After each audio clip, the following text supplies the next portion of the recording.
Assalamualaikum warahmatullahi wabarakatuh. Selamat pagi. Nah, ketemu lagi dalam perkuliahan online untuk pada hari ini pada mata kuliah rekayasa perangkat lunak 1 dan 1 ya. Oke, absennya langsung ke siakan masing-masing presensi di sana.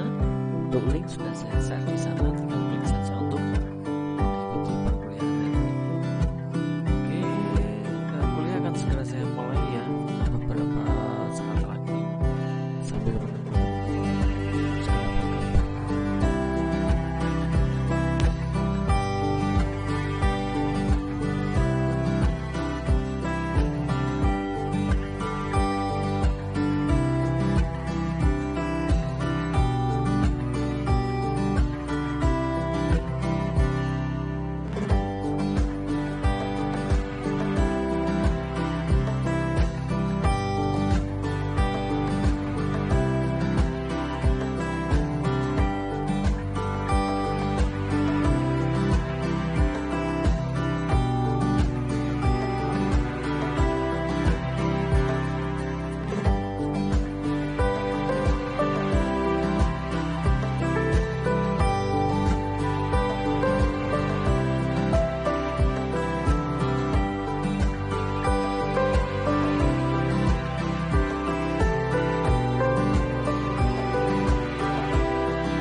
Oke, untuk hari ini rekayasa perangkat lunak 1 ya. Untuk pembahasan kita adalah teknik pengujian perangkat lunak ya.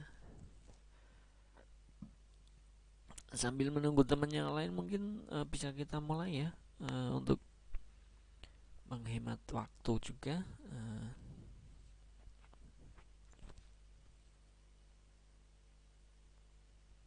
langsung saja kita mulai untuk hari ini, untuk perkuliahan hari ini ya. Untuk pengujian pertama ada testing ya. Pengujian perangkat lunak adalah proses menjalankan dan mengevaluasi sebuah proses perangkat lunak secara manual maupun otomatis untuk menguji apakah perangkat lunak sudah memenuhi persyaratan atau belum, atau untuk menentukan perbedaan antara hasil yang diharapkan dengan hasil sebenarnya.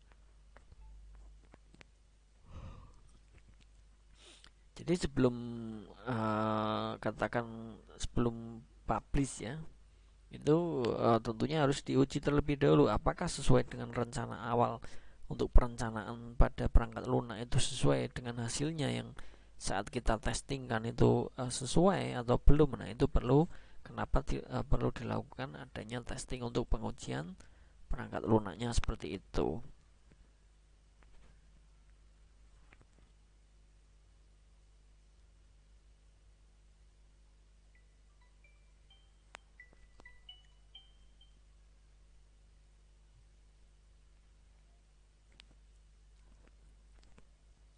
Kemudian pengujian merupakan suatu tahapan pengerjaan ya, suatu tahap pengerjaan yang bertujuan mencari kesalahan program. Misalkan sebelum kita publishkan untuk software yang kita buat, kemudian kita ujikan terlebih dahulu nanti apakah ada kesalahan di dalam program tersebut. Nah itu salah satu tujuan testing ya. Nah, kesalahan yang terjadi di selama proses pengembangan perangkat lunak akan mengakibatkan bertambahnya waktu untuk menyelesaikan tersebut ya, karena akan improve kembali atau akan diperbaiki.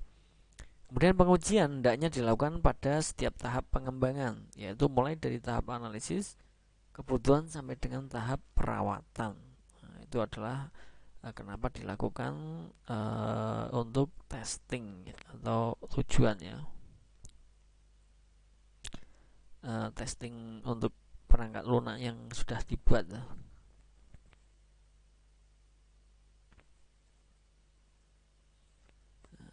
Seperti itu ya untuk testing ya.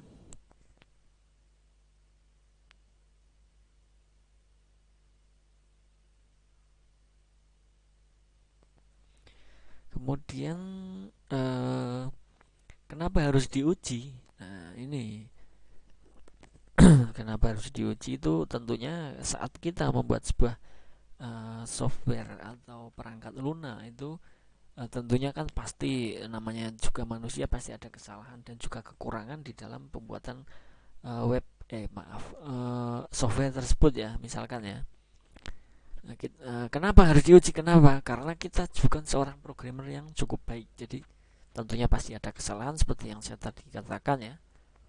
Sehebat-hebatnya orang tentunya pasti ada salahnya ya tentunya ya. Terkadang seperti itu dalam pembuatan sebuah project untuk misalkan di perangkat lunak ya. Kemudian yang kedua, kita mungkin tidak dapat cukup berkonsentrasi untuk menghindari kesalahan.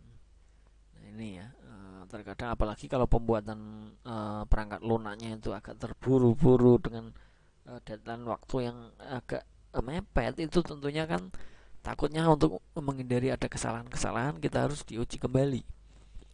Kemudian yang poin ketiga, kita terkadang lupa menggunakan pemrograman terstruktur secara penuh. Nah, perancangan atas bawah untuk mendapatkan solusinya ya. Nah, terkadang ada yang kelupaan. Kemudian kita kadang buruk dalam mengerjakan sesuatu. Nah, pada saat terkadang ya, pada saat kita mau mengerjakan suatu proyek atau pekerjaan itu, kalau kita tidak mood terkadang kita buruk ya untuk mengerjakan sesuatu hal tersebut. Nah, itu kenapa itu adalah alasan-alasan ya, kenapa sih harus diuji kembali untuk project software atau perangkat lunak yang kita buat. Dan kita seharusnya dapat membedakan apa yang dikatakan programmer lain atau pelanggan dan apa yang sebenarnya mereka pikirkan. Ini semacam saran ya, saran kritik. Kemudian kita seharusnya merasa bersalah apabila seseorang harus menguji coding kita. Pengujian merupakan suatu perizinan terhadap kesalahan. Seperti itu alasan-alasannya ya. Kemudian pengujian juga ada prinsipnya. Nah, beberapa prinsip pengujian yang harus diperhatikan diusulkan oleh Davis ya.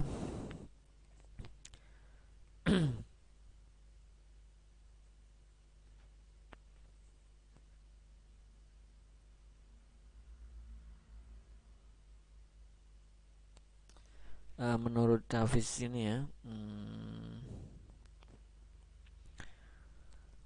semua pengujian harus dapat ditelusuri sampai ke persyaratan pelanggan. Pengujian harus direncanakan lama sebelum pengujian itu dimulai ya. Sudah direncanakan terlebih dahulu nanti apa saja yang akan diuji, misalkan seperti itu. Kemudian prinsip Pareto berlaku untuk pengujian. PT prinsip Pareto mengimplementasikannya sebagai contoh. 80% dari semua kesalahan yang ditemukan selama pengujian sepertinya akan dapat ditelusuri sampai 20% dari semua modul programnya. Nah, seperti itu sebagai contoh saja ya. Nah, pengujian harus mulai dari yang kecil dan berkembang ke pengujian yang besar ya, dari secara tahap demi tahap ya, mulai dari yang hal-hal yang kecil kemudian sampai hal-hal yang besar. Itu perlu diujikan agar nanti benar-benar sesuai dengan harapan atau sesuai yang direncanakan pada saat perencanaan dalam pembuatan perangkat lunak. Kemudian pengujian yang mendalam tidak mungkin. Paling efektif pengujian dilakukan oleh pihak ketiga yang independen, biasanya seperti itu. Nah, sasaran pengujian, Glenn Mayer menyatakan sebuah aturan yang dapat dipandang sebagai sasaran dari pengujian adalah pengujian perangkat lunak adalah suatu proses pengeksekusian program dengan tujuan menemukan kesalahan. Pengujian test case yang baik adalah mempunyai probabilitas yang tinggi untuk menemukan error yang tak diketemukan. Nah, pengujian yang sukses adalah pengujian yang dapat menemukan kesalahan atau error ya yang tidak ditemukan sebelumnya. Nah, itu ternyata untuk sebuah pengujian juga ada titik suksesnya atau tidaknya ya. Karena sebagai improve nantinya, semisal ada kekurangan di dalam saat pengujian tersebut, oh ternyata kekurangannya sebagian ini, kemudian ada kesalahan di bagian ini, errornya di bagian ini. Nah, itu akan menjadi update atau improve-nya ya. Kemudian tujuan yang diinginkan dari pelaksanaan pengujian perangkat lunak adalah menilai apakah perangkat lunak yang dikembangkan telah memenuhi kebutuhan pemakai. Nah, ini kenapa tadi diperlukan pihak ketiga ya. Kemudian menilai apakah tahap pengembangan perangkat lunak telah sesuai dengan metodologi yang digunakan. Membuat dokumentasi hasil pengujian yang menginformasikan kesesuaian perangkat lunak yang diuji dengan spesifikasi yang telah ditentukan. Kemudian ada tes abilitas. Tes abilitas ini perangkat lunak adalah seberapa mudah sebuah program komputer dapat diuji, karena pengujian sangat sulit. Nah, perlu diketahui apa yang dapat dilakukan untuk membuatnya menjadi mudah. Itu ya, untuk abilitas ini adalah untuk seberapa mudah sebuah program perangkat lunak itu dapat diuji. Dan karakteristik perangkat lunak yang diuji ada operabilitas, semakin baik dia bekerja semakin efisien dia dapat diuji. Kemudian observabilitas, ini adalah apa yang Anda lihat adalah apa yang Anda uji. Kontrolabilitas, semakin baik kita dapat mengontrol perangkat lunak, semakin banyak pengujian yang dapat otomatisasi ya dan dioptimalkan. Dan dekomposabilitas, dengan mengontrol ruang lingkup pengujian kita dapat lebih cepat mengisolasi masalah dan melakukan pengujian kembali. Ini adalah karakteristik perangkat lunak yang diuji. Ada beberapa poin. Dan ada kesederhanaan, semakin sedikit yang diuji semakin cepat pengujiannya. Stabilitas, semakin sedikit perubahan semakin sedikit gangguan pengujian. Kemudian kemampuan dipahami, semakin banyak informasi yang dimiliki semakin detail pengujiannya. Itu adalah karakteristik perangkat lunak yang perlu diuji. Kemudian atribut pengujian yang baik itu seperti apa? memiliki probabilitas yang tinggi menemukan kesalahan. Kemudian tidak redundan, tidak ada pengulangan. Kemudian harusnya jenis terbaik tidak boleh terlalu sederhana atau terlalu kompleks ya. Jadi pengujian yang baik seperti itu ya, jangan terlalu sederhana sekali tapi jangan terlalu kompleks ya. Desain test case, terdapat bermacam-macam rancangan metode tes case yang dapat digunakan, yaitu semua menyediakan pendekatan sistematis untuk dicoba. Yang terpenting, metode menyediakan kemungkinan yang cukup tinggi untuk menemukan kesalahan. Terdapat dua macam test case ya. Yang pertama ada pengetahuan tentang fungsi yang spesifik dari produk yang telah dirancang untuk diperlihatkan. Tes dapat dilakukan untuk menilai masing-masing fungsi apakah telah berjalan sebagaimana yang diharapkan. Kemudian pengetahuan tentang cara kerja dari produk, tes dapat dilakukan untuk memperlihatkan cara kerja dari produk secara rinci sesuai dengan spesifikasinya. Ini ada dua macam test case ya dalam perangkat pengujian perangkat lunak ya.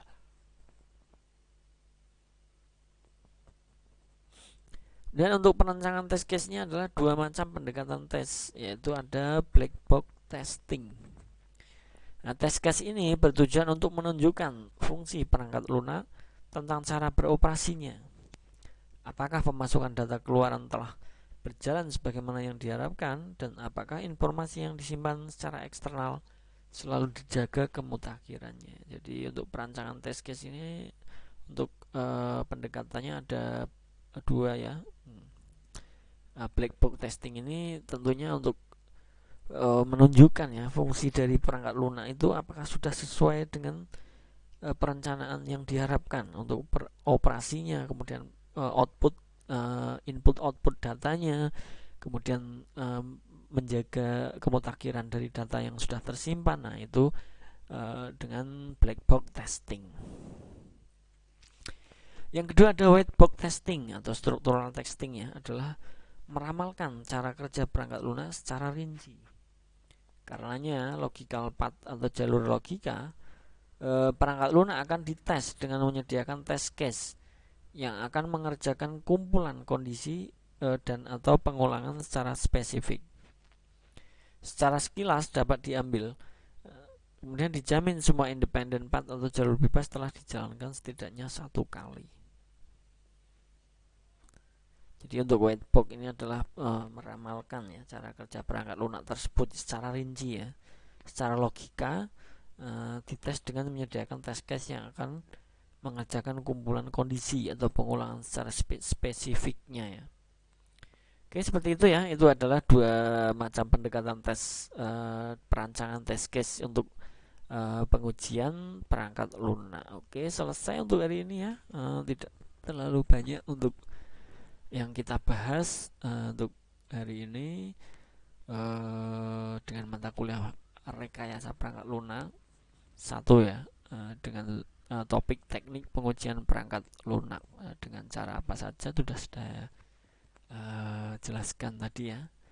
Silakan kalau mau ada yang dipertanyakan ataupun nanti bisa kalian pelajari kembali, kemudian kalian kembangkan ya mengenai teknik pengujian perangkat lunak yang baik dan benar itu seperti apa. Untuk test case-nya, beberapa test case tadi sudah saya jelaskan. Silahkan dikembangkan kalau memang masih penasaran lebih mendalam ya. Seperti itu. Terima kasih untuk teman-teman semua yang sudah hadir dalam perkuliahan hari ini. Semoga apa yang saya sampaikan bisa menambah wawasan untuk kita semua. Saya akhiri. Wassalamualaikum warahmatullahi wabarakatuh. Selamat siang, selamat beraktivitas, terima kasih.